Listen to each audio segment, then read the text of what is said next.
Hey y'all, it's Kreeby. So I used to go night fishing with my dad when I was a kid and I always loved it. Super peaceful, just you in the water. But some of the stories people have shared with me about being out there alone at night have genuinely ruined that feeling. So let's get into it.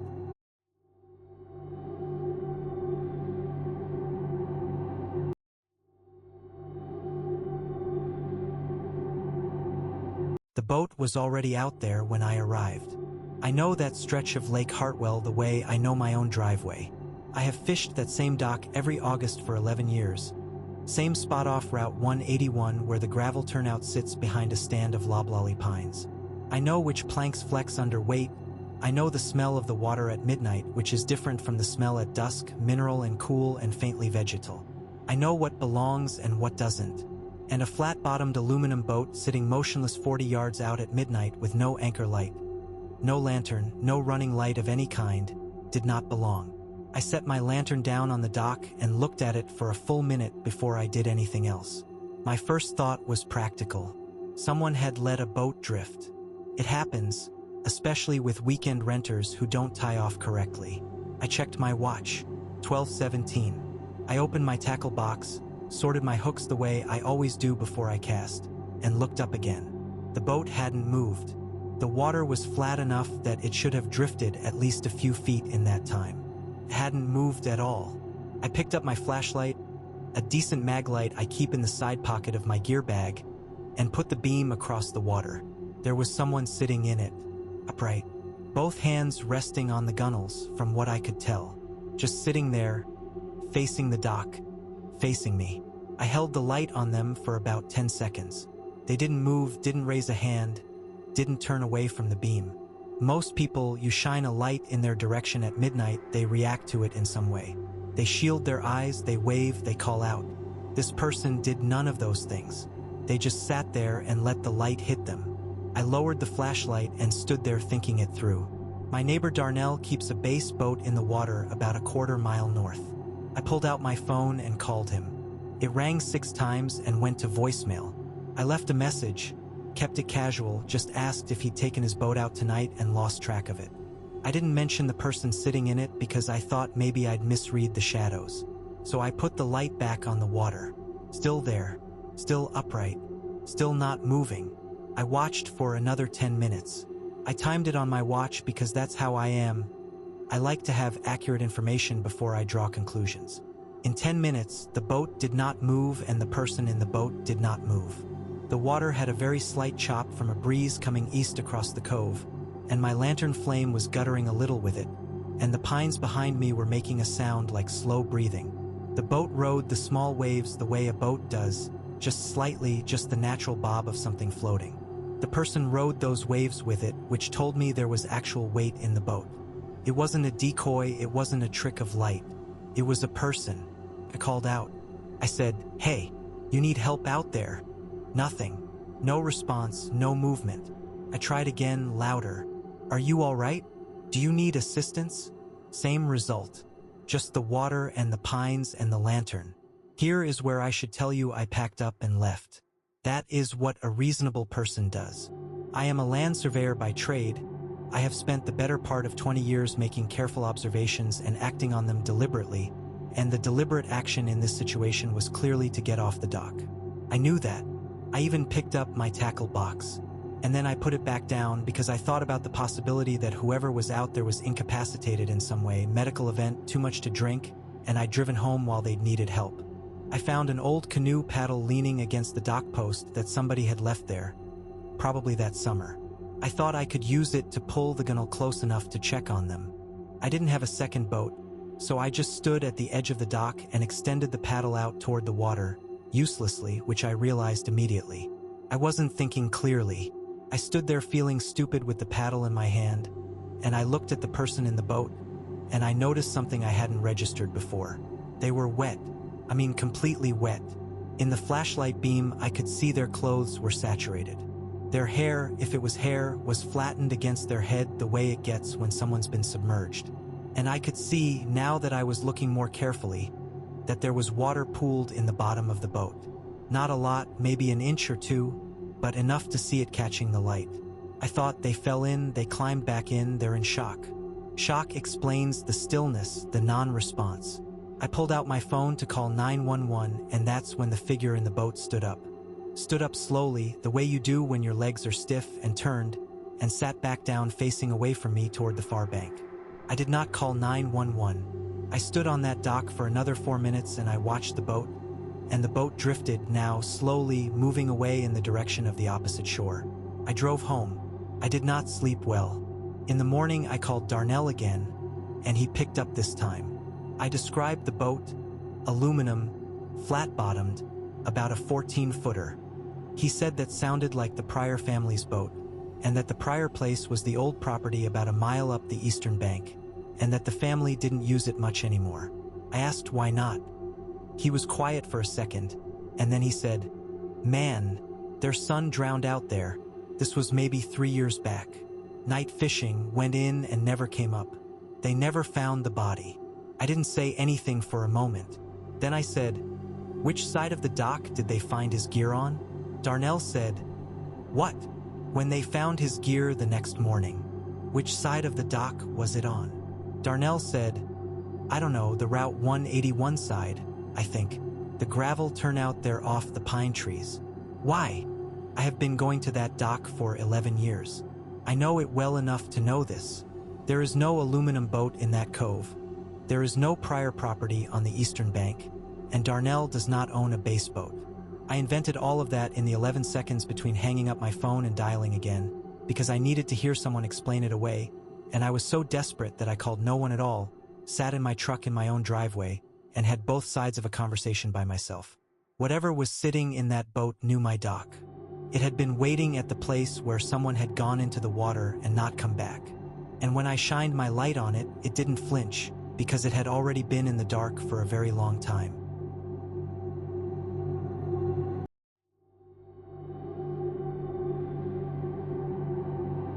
The grass was wrong before I even got my gear out of the truck. I fished this stretch of the Machias River for 11 years. Same dirt road off Route 9, same quarter-mile hike through the tree line, same flat granite shelf where I set up my rod at the bend.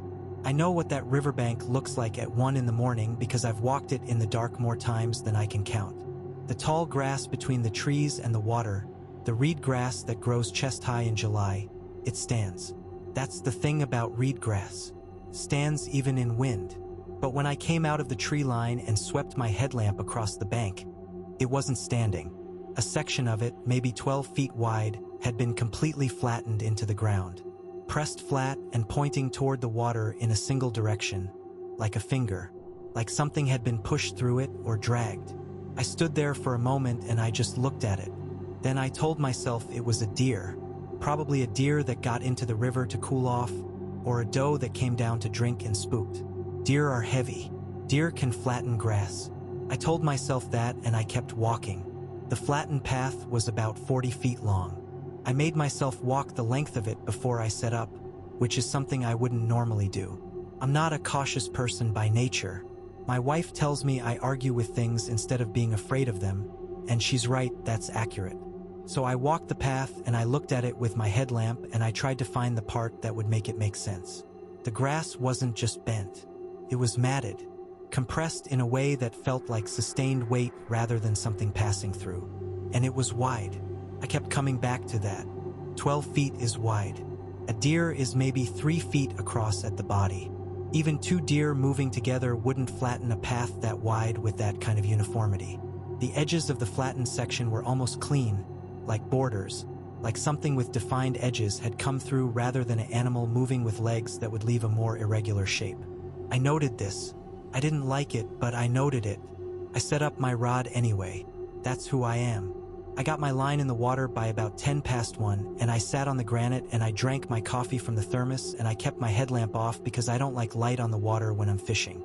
I just sat in the dark and listened to the river. My friend Dale calls me at 2 in the morning sometimes when he can't sleep and knows I'm out. He called around 1:30 that night and I answered because it was quiet enough to talk. "You catch anything?" he said. "Not yet." "Hey, does anything besides deer come down to the Machias to drink?" "Big animals. Moose, maybe." "You see a moose?" "No." Just some flattened grass near the bank. Probably a moose then, he said. Or a bear. It's 12 feet wide, Dale. There was a pause. Ha, he said. That's a big bear. I told him I'd call him later and I hung up. A bear. I turned that over. A bear coming down to the river was plausible, a bear rolling in the grass was plausible, but a bear being dragged toward the water was not, and that was the part one couldn't get around. The direction. Everything was oriented toward the river. Whatever made that path, it had ended at the water. Nothing comes out of the river and drags itself onto a bank and flattens grass on the way in. The direction was always going to mean something came from the land side and went in. I just couldn't figure out what would need to be dragged, or what would be doing the dragging. I was still working through it when I heard the sound. Came from upstream, maybe 60, 70 yards north of where I was sitting. A heavy displacement in the water, not the surface sound of a fish or the soft push of current around a rock. This was low, structural, the kind of sound that meant something with mass was moving through water that only came up to its knees. I know that sound. I've stood in rivers. I know what it feels like when your legs are pushing against current and the water is breaking around you. This was that sound, but larger, and it was moving south. Moving toward me. I turned on my headlamp and pointed it upstream and saw nothing but river and dark tree line on the opposite bank. The sound kept coming. I told myself it was a moose in the river moving downstream, and in a moment I would see it and feel stupid for sitting there with my heart doing what it was doing. I kept the light pointed upstream and I waited and I counted the seconds and I calculated how long it should take something moving at that pace to come into the edge of my beam. It didn't come into my beam. The sound got closer and closer and then it stopped. Not the way a moose stops because it sees your light and freezes. It stopped the way a sound stops when the thing making it has decided to stop. Deliberate, patient. I kept the light on the water and I could see maybe 30 yards upstream and there was nothing there. Nothing breaking the surface, nothing standing in the shallows. But the sound had been real. The displacement had been real. Something that heavy does not simply become nothing. I left my rod. I want to be clear that I left a $200 rod on that granite shelf and I walked back through the tree line to my truck. And I am not a person who panics and I am not a person who leaves gear. I drove home and I sat at my kitchen table and I pulled up everything I could think of. River otter, obviously too small. Black bear, wrong sound profile, wrong movement pattern. Moose, possible except for the total absence of anything visible. I went through the list and I ruled things out and I kept coming back to the drag marks, kept coming back to the width of them, and eventually I stopped because there was a thought I'd been refusing to look at directly and I finally looked at it. The path through the grass started at the tree line. It ended at the water. Whatever made it had been brought from the trees to the river. And whatever was in that river, moving toward me in the dark, moving with intent, stopping when I lit the water. It hadn't come from upstream. It had come out of the water once already that night, done what it came to do on the bank, and it had gone back in. And when I arrived and sat down 12 feet from where it had entered, it came back.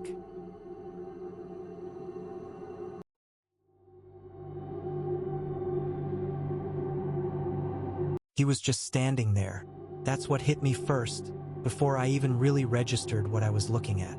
Not swimming, not wading in slowly, not doing anything a person does at 2 in the morning in 4 feet of water.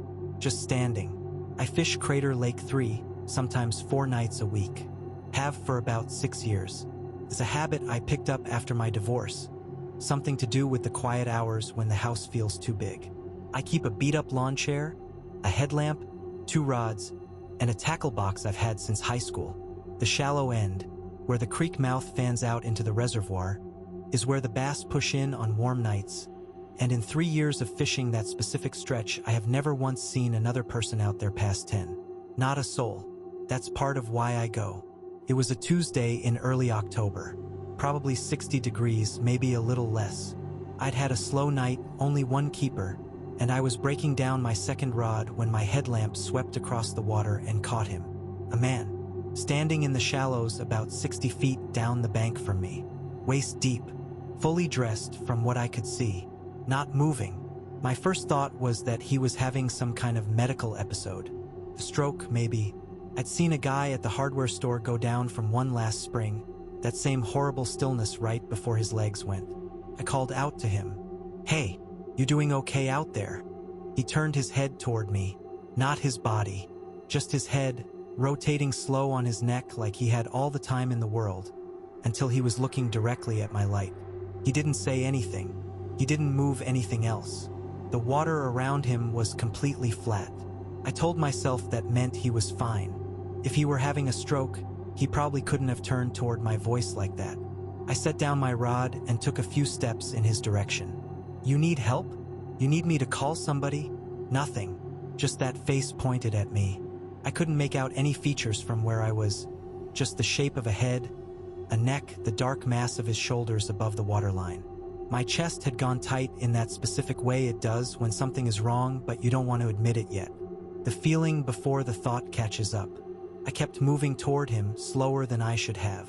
The ground along that stretch is uneven, broken limestone under a thin layer of silt, and I was watching my feet as much as I was watching him. When I got to maybe 30 feet away, I stopped. He was wearing a button-down shirt. Dark color, hard to tell which. Tucked in. His arms were down at his sides under the water. His head was still angled toward me, and I could see now that his eyes were open, reflecting just enough of my headlamp to confirm it. I said, "Sir, I need you to talk to me. Are you hurt?" He blinked. One slow blink, and then he turned his head back to face the far bank, the same unhurried rotation, like a camera on a mount, and went still again. I stood there for probably 30 seconds not doing anything. My hands were cold, which doesn't usually happen to me in 60-degree weather. I could smell the mud and the algae and the faint sulfur smell the reservoir gets in fall, and underneath it something else I can't name except to say it didn't belong. I went back to my chair and got my phone and called 911.